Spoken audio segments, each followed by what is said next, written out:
आज आपल्या इथे Shingewadikar Ayurveda, Shingewadikar care centre, Shingewadikar diagnosis centre ज्यांनी सुरू केलं आहे आणि नैसर्गिक पद्धतीने उपचार करण्यासाठी संशोधन केलेले तसेच 700+ वनस्पत्यांचे संशोधन केलेले डॉक्टर शिंगेवाडीकर आज आपल्या इथे उपस्थित आहेत. तर नमस्कार डॉक्टर. नमस्कार. तर डॉक्टर, माझा एक प्रश्न होता की आजकाल सर्वात कॉमन प्रॉब्लेम असलेला की अपत्य प्राप्ती, यावरती आपलं संशोधन काय म्हणतं?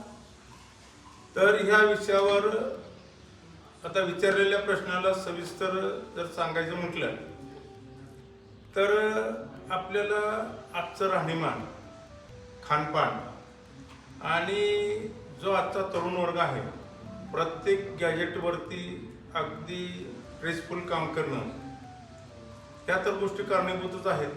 परंतु सुरुवातीपासून जर त्यातील संशोधनाचा जर विषय म्हटलं तर आजची पिढी लहान वयातच उत्तेजित होताना दिसते.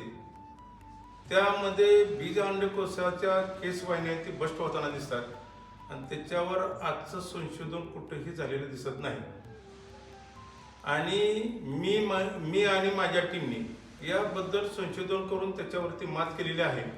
त्यामुळं अपत्य प्राप्तीमध्ये तो तर आमचा संशोधनाचा विषय येतोच, परंतु स्त्रियांच्या बाबतीमध्ये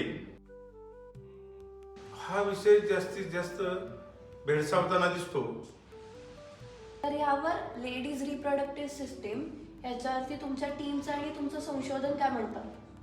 आता याच्यामध्ये बघा, लेडीज रिप्रोडक्टिव्ह सिस्टीमच्या बाबतीमध्ये सांगत असताना तुमचा पहिला जो विषय होता की अपत्य प्राप्ती.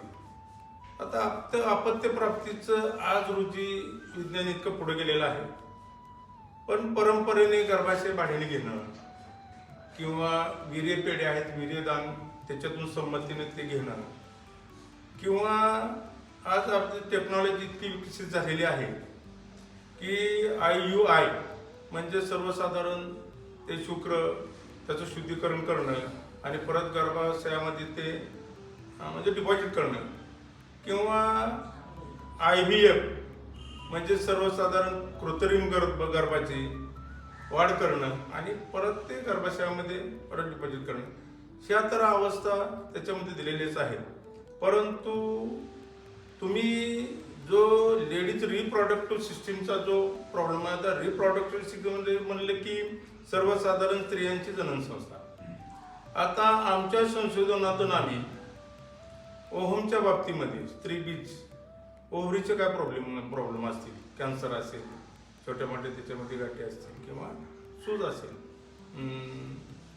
तुमच्या टुबा असतील त्याच्यात कॅन्सर असेल, सूज असेल, किंवा युट्रसचा काय प्रॉब्लेम, गर्भाशयाचे काय प्रॉब्लेम असतील, तिथे काही इन्फेक्शन जे काय असेल, किंवा कॅन्सर डिक्लेअर केले असेल, ब्रेस्टच्या बाबतीमध्ये जर कॅन्सर डिक्लेअर केले तर ह्याच्यावरती 100% आम्ही आमच्या संशोधनातून ह्या पारंपरिक वन औषधी आणि जे आमचं मूळ जे डायग्नोसिस करण्याची जी पद्धत आहे, आता आम्ही जपानची टेक्नॉलॉजी आम्ही वापर करतो, त्याच्यातून टोटली डायग्नोसिस करून शिंगेवाडीकर आयुर्वेदाच्या पारंपरिक वन औषधी ह्याचाही वापर करून, नॅचरोपॅथीचा, योगाचा सर्वांचा वापर करून ह्याच्यावरती मी आणि माझ्या टीमने 100% म्हणजे 100% रिझल्ट अगदी तसं पाहिजे तर पाहिजे तेवढी माझ्याकडे तसं एव्हिडन्स आहेत प्रत्येकाचे, पाहिजे असेल तर पाहायला मिळतील.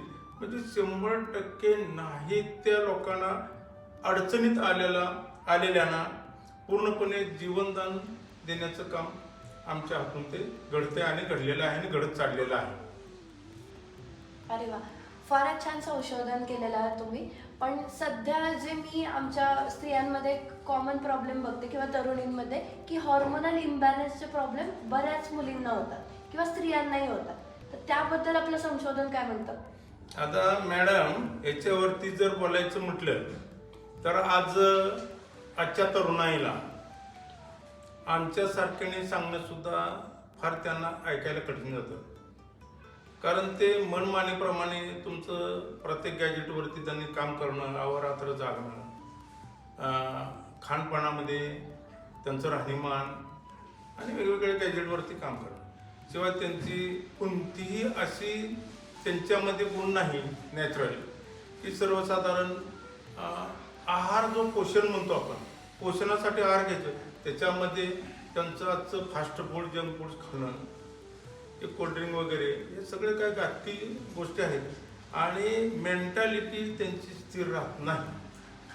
त्याच्यामुळं आम्हाला देखील काम करत असताना तरी सुद्धा आम्ही आणि आमच्या टीमनी एक संशोधनाचा विषय म्हणून मी दिलेला आहे तुमच्याकडे पेपर.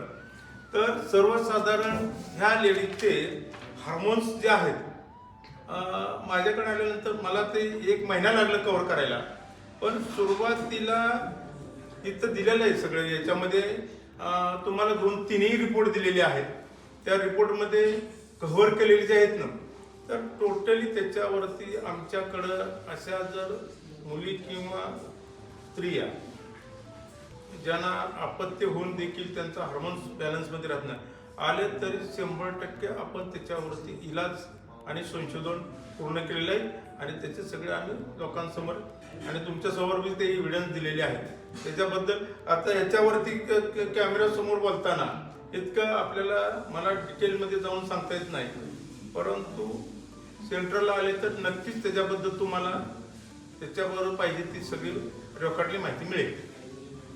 तर सध्याला अपत्यप्राप्तीसाठी प्रॅक्टिस करत असताना वयाची काही मर्यादा आहे का? म्हणजे तुमचा रिसर्च याबद्दल काय म्हणतो? अपत्य प्राप्तीवरती काम करत असताना आमचं नेहमीच वचन असतं, शुद्ध बीजापोटी फळे रसाळ बनवणे.